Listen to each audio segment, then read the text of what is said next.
Hello दोस्तों, स्वागत है आपका हमारे question and answer discussion session में, जहां आज हम जिस सवाल पर चर्चा करेंगे वह निम्न है। क्या आप सहमत हैं कि भारत में कृषि वर्ग संरचना परिवर्तित हो रही है? दृष्टांतों के साथ अपने उत्तर की पुष्टि कीजिए। तो चलिए हम इस सवाल के उत्तर की ओर चलते हैं और देखते हैं कि यह परिवर्तन किस रूप में है।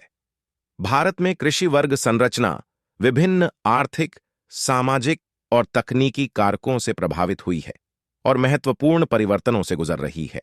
परंपरागत रूप से जमींदारों, भूमिहीन मजदूरों और छोटे पैमाने के किसानों के साथ एक पदानुक्रमित प्रणाली का वर्चस्व रहा है। इस संरचना में हाल के दशकों में परिवर्तन हुआ है। इस बदलाव का एक प्रमुख पहलू कृषि में पारंपरिक भूमिधारक परिवारों का घटता प्रभुत्व है।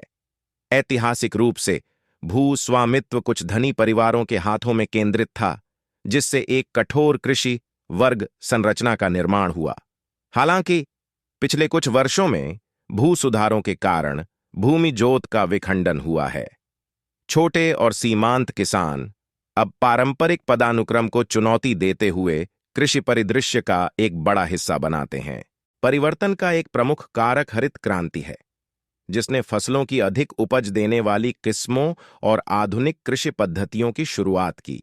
इससे उत्पादकता में वृद्धि हुई, कुछ छोटे पैमाने के किसान सशक्त हुए और वे धन संचय करने में सक्षम हुए।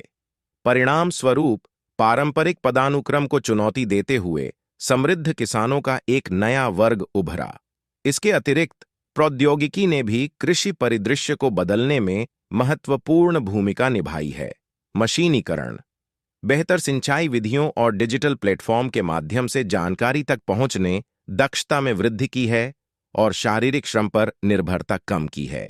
इसने प्रगतिशील किसानों को अक्सर विविध सामाजिक पृष्ठभूमि से विकसित कृषि क्षेत्र में फलने फूलने के लिए सशक्त बनाया है।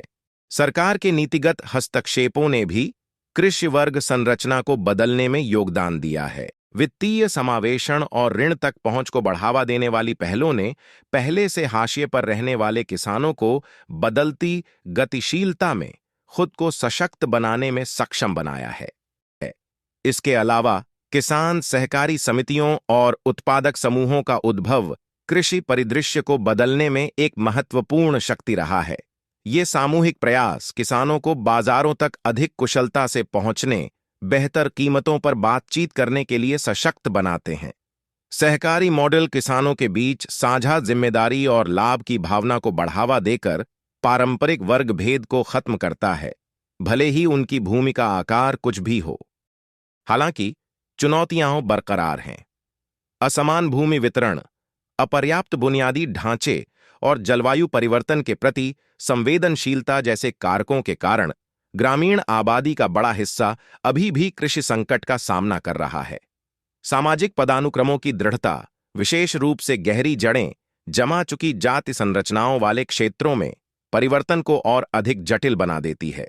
निष्कर्षतः, जबकि भारत में कृषि वर्ग संरचना निस्संदेह परिवर्तित हो रही है, इस परिवर्तन की सीमा और प्रकृति विभिन्न क्षेत्रों में भिन्न भिन्न है। यह आर्थिक, तकनीकी और नीतिगत कारकों की परस्पर क्रिया द्वारा चिह्नित है। समृद्ध छोटे पैमाने के किसानों का उद्भव और प्रौद्योगिकी का प्रभाव उभरती गतिशीलता को दर्शाता है, लेकिन भारतीय कृषि परिदृश्य में अधिक न्यायसंगत और टिकाऊ परिवर्तन सुनिश्चित करने के लिए लगातार चुनौतियों का समाधान करना महत्वपूर्ण है। धन्यवाद। आज के लिए इतना ही। मिलते हैं हम अब अपने अगले वीडियो में। तब तक के लिए जय हिंद।